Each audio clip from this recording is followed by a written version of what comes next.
La primera gran retrospectiva del pintor tinerfeño. 4 décadas de música en directo. El legado del escultor en su castillo. Homenaje a un precursor del arte en las islas. La danza según Teresa Lorenzo. Los primeros cuadros que pinté fueron precisamente los cuadros que había colgados en casa. Pintaba la trasera. Le decía a mi padre que me comprara pintura y entonces yo pues los pintaba. Ese gesto aparentemente inocente pues ha configurado un quehacer durante pues casi toda mi vida, ¿no?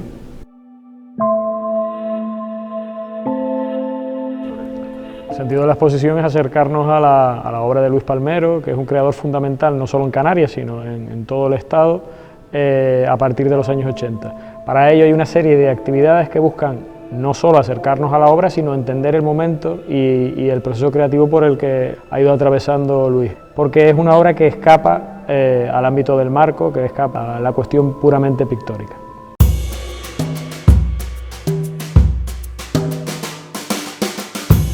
Ya desde los años 80 optaba por expresiones que no eran las más frecuentes, ¿no? Es decir, cuando se hacía pues trasvanguardia, expresionismo o cierto arte conceptual, él se resistía realizando una obra de tipo pues más constructiva, más de pintura plana, más de forma geométrica.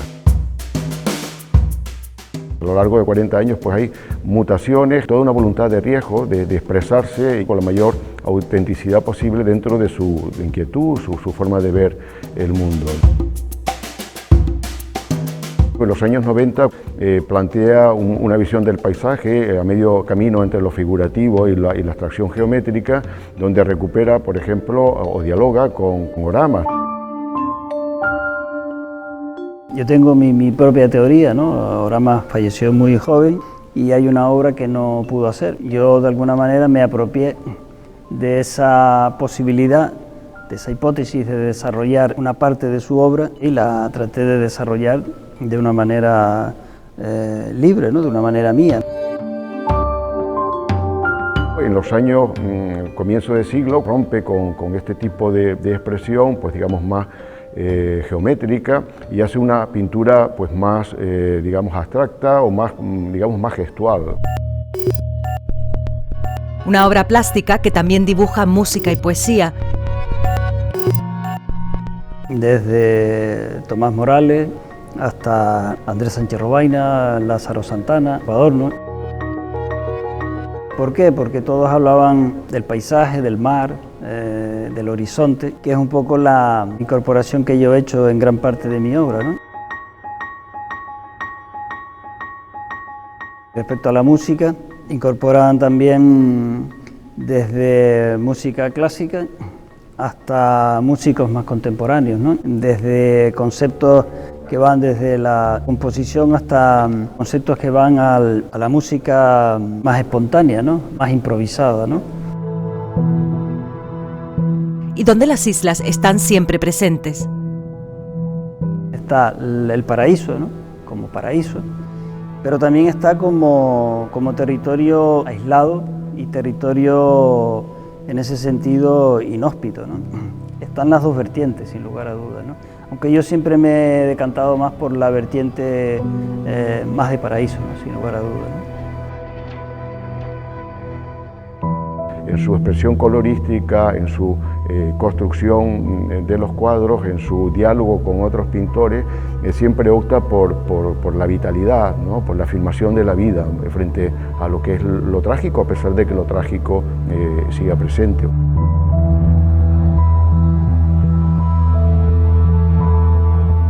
Me llamó una señora diciéndome que ella tenía una depresión y que mis cuadros, ¿no?, le habían ayudado en alguna manera a salir de esa depresión, ¿no? Hay ese lado, ¿no? Ese lado más amable, más alegre, más el que yo intento siempre poner, ¿no?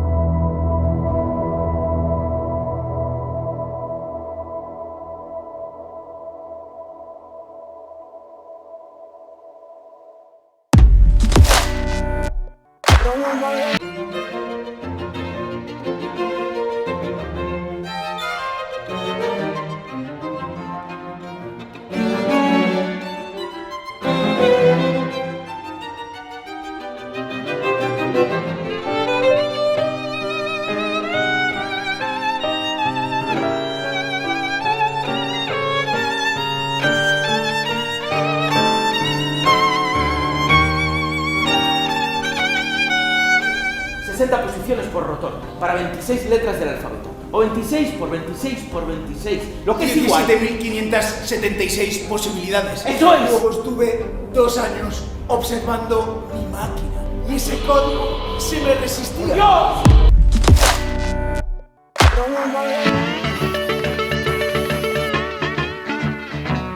Promotor y productor musical, Juan Salán nos recibe en el ya icónico Talleres Palermo para hablar del panorama musical en las islas. En 1987 fundó Salán Producciones y un año más tarde el mítico Pub La Calle. Un local en el que todo lo que hacíamos era de una forma artesanal y sobre todo con mucho cariño, ¿no?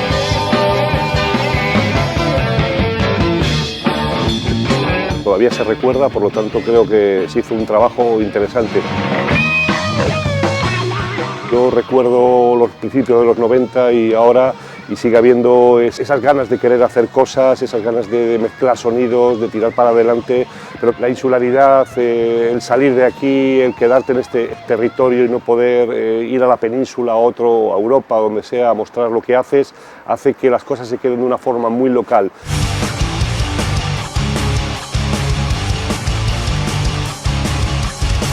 La escena sigue siendo igual de creativa que hace 30 años, con las diferencias de los tiempos que corremos ahora y entonces, ¿no? Es importante que haya locales para poder tocar, locales para ensayar, que haya apoyo por parte de los medios a la hora de difundir esa escena, pero está claro que ha cambiado mucho la situación. Estamos hablando de una época antes de Internet y una época después de Internet. A pesar de los cambios de hábitos musicales del público, Salán sigue programando conciertos en las pocas salas, públicas y privadas, que aún sobreviven en el archipiélago. Es un problema no de instituciones, es un problema empresarial, es un problema de que algún empresario entienda que hacer música en directo es una forma de negocio.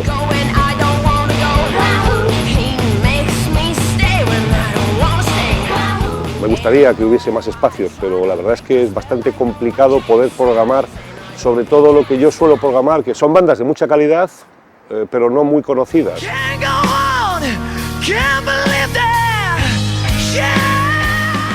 Pero existe un público que las demanda y por lo tanto esa es la línea que siempre he seguido, pero para eso hace falta tener esos espacios libres y tenemos un déficit muy importante de salas. En estos últimos 35 años yo destacaría 2 fechas, destacaría marzo del 93 con los Ramones. ¿Qué pasa, tíos? It's good to be here in Las Palmas tonight. Marzo del 2006 con Chuck Berry. Para mí han sido los 2 momentos más álgidos a la hora de producir un evento y a la hora de mostrar mi respeto al señor Chuck Berry como al señor Joey Ramone, ¿no?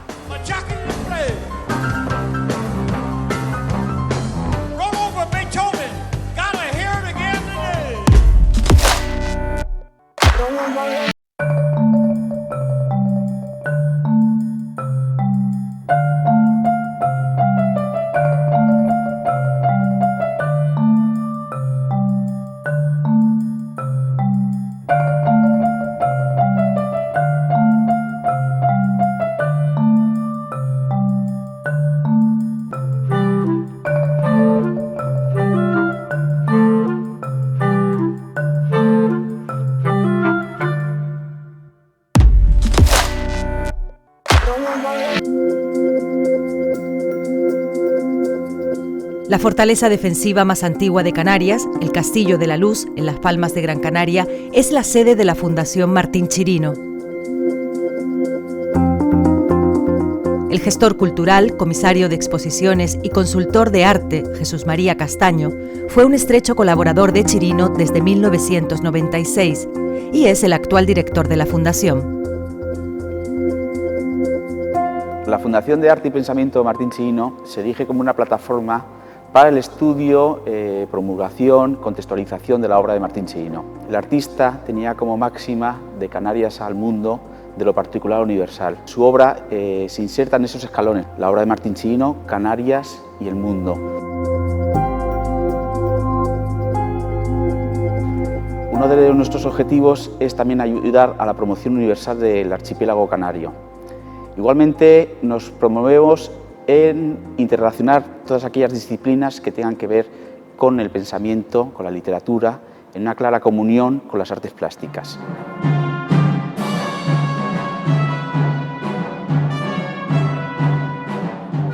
Las salas de este espacio acogen 25 piezas representativas de todas las etapas del artista, además de numerosa documentación sobre la misma, elaborada en gran parte por el propio Chirino. El edificio, declarado bien de interés cultural, juega un papel fundamental en la presentación de su legado. Cuando se restauró en el año 2000, se descubrió la torre original, que es esta de aquí, de Alonso Fajardo, y la barrera artillera que la rodeaba. Entonces, todo esto estaba enterrado. Martín Chirino, al enterarse de esta excavación, quiso hacer con la museografía, presentar sus obras como si fuesen hallazgos, como si realmente hubiesen estado también enterradas. Utilizó el concepto de adecuación de las artes, ¿no? Que escultura fuese al encuentro de la arquitectura y la arquitectura fuese al encuentro de la escultura. La Fundación trabaja en varios proyectos vinculados a la obra de Chirino, la formación y la creación artística. Este año empezamos a hacer exposiciones temáticas de la obra de Martín Chirino y arrancamos desde los orígenes, ¿no? Del comienzo. El comienzo empezaron siendo las Reinas Negras, unas esculturas que desarrolló Martín a partir de los años 50 y, como él decía, era el comienzo de toda su obra. Ese es nuestro gran proyecto, presentar una enciclopedia de las fases de Martín Chirino por iconografías, y empezamos con esta primera. Hemos firmado un convenio con la Universidad de Las Palmas y vamos a dar una formación reglada universitaria con formación en estética, en crítica y en teoría del arte. También lanzamos por primera vez este año una residencia artística. El mes de marzo lanzaremos las bases para que poder recibir todas aquellas solicitudes y elegiremos un residente que se formará durante 3 meses con unas directrices claras que son la historia del castillo y la obra de Martín Chirino.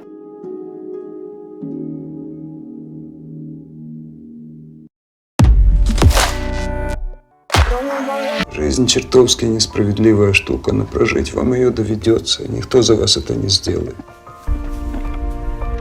Он уже твой. Бери, теперь ты мой брат. Замочить еврея, только вывезите в лес подальше.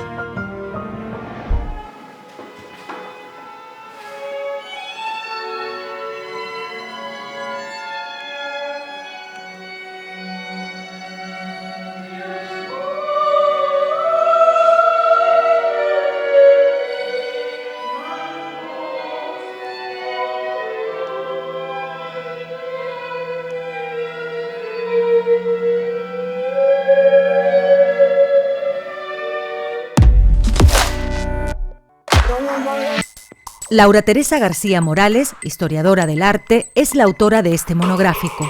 Para ella hay 3 pilares que condicionaron los caminos del desarrollo personal y artístico de Jane, como mujer madre, como canaria y como miembro de la familia Millares. Jane Millares es una pionera del arte contemporáneo en Canarias. Ya en 1955 tuvo lugar su primera exposición individual en el Museo Canario de Las Palmas, y fue la primera mujer en exponer en solitario en las islas. Omar es un niño que está convencido de que es el hijo del mar porque tiene un brazo que parece una pinza de cangrejo y porque tiene extraños poderes, como hablar con las olas y los peces o respirar bajo el agua. Disfruta de una vida pasible y divertida en el Hierro, pero pronto comienzan los líos con otros muchachos y se verá envuelto en un misterio. Una historia de amor y aventuras que nos lleva a una gran sorpresa final, donde realidad y ficción se dan la mano en las cristalinas aguas de la Restinga.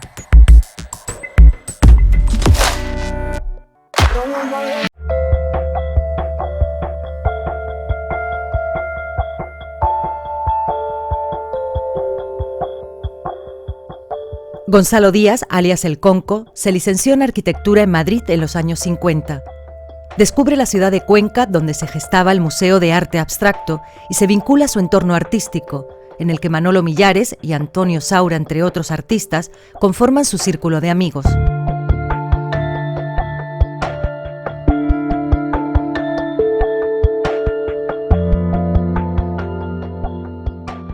Él viene con esas ideas a Canarias y pretende de alguna manera reproducir lo que ha vivido, con un entusiasmo que todo el mundo le decía, incluso a los Westerdal, estás loco, ¿qué vas a hacer con una galería en la laguna? Pero la galería funcionó.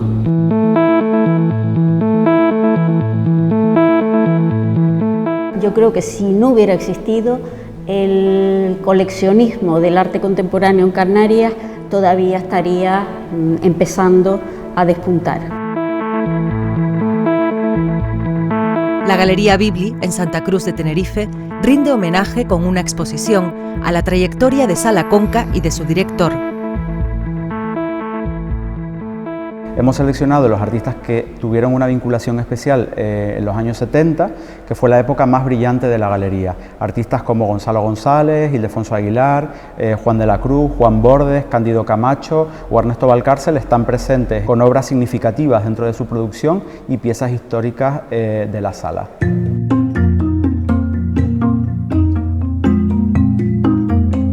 Gonzalo allanó el terreno para que ahora los galeristas lo tuviéramos mucho más fácil, ¿no? Cambió la mirada de esa burguesía que compraban acuarelas y compraban ese tipo de obras, y sobre todo hizo que el mercado del arte no fuese tan pequeño. Ese es un gran legado que deja Gonzalo.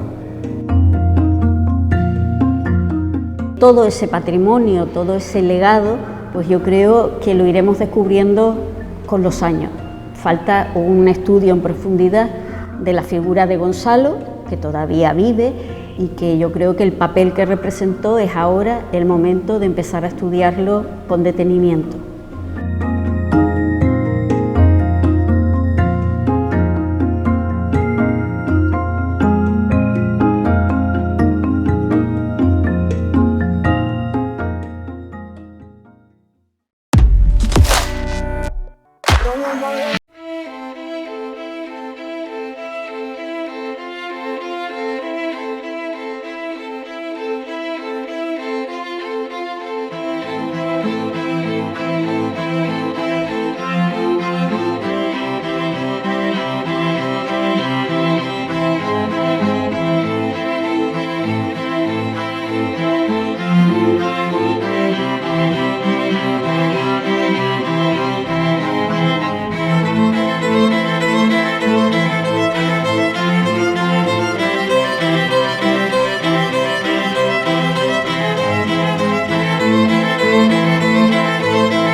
El diálogo con el museo comienza con mis visitas al museo. No vengo con una idea clara o con un objetivo, vengo y habito el espacio en el que voy a trabajar.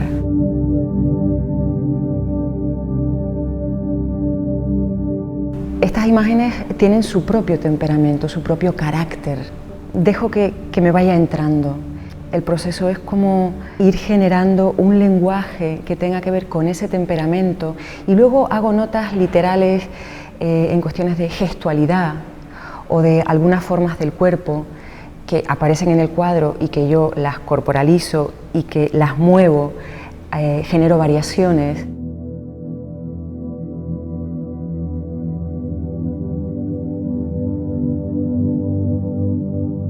Mi trabajo tiene que ver con la quietud y con la escucha, pero en realidad el centro neurálgico es el movimiento.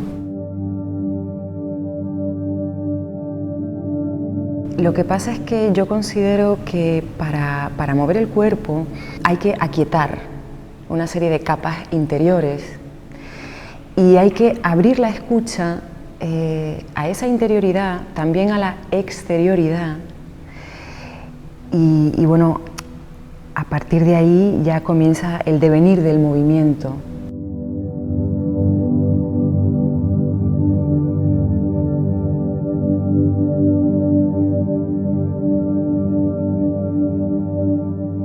La danza está en relación con la vida, o sea, deviene de la vida. No es que la danza se relacione con el arte contemporáneo, la danza es arte contemporáneo y el arte contemporáneo tiene que ver con la experiencia del artista con la vida.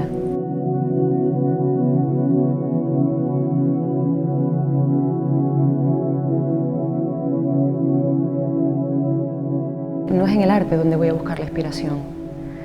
La inspiración me viene de todas partes y luego yo decido, esto me interesa más, vamos a trabajar sobre ello. O algo que parece que te brota de dentro y dices esto, y entonces buscas fuera y empiezas a conectar, empiezas a relacionar y empiezas a elaborar el lenguaje y a elaborar la pieza.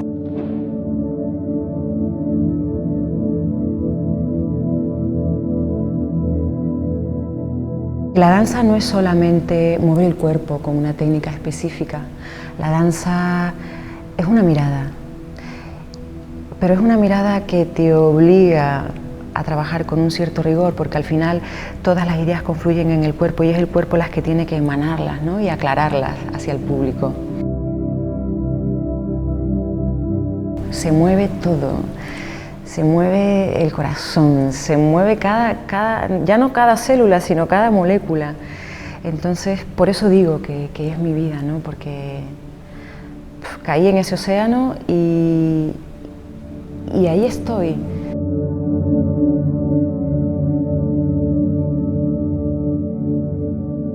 A medida que pasan los años, las cosas se afinan, pero la mirada, aunque se afine, se abre.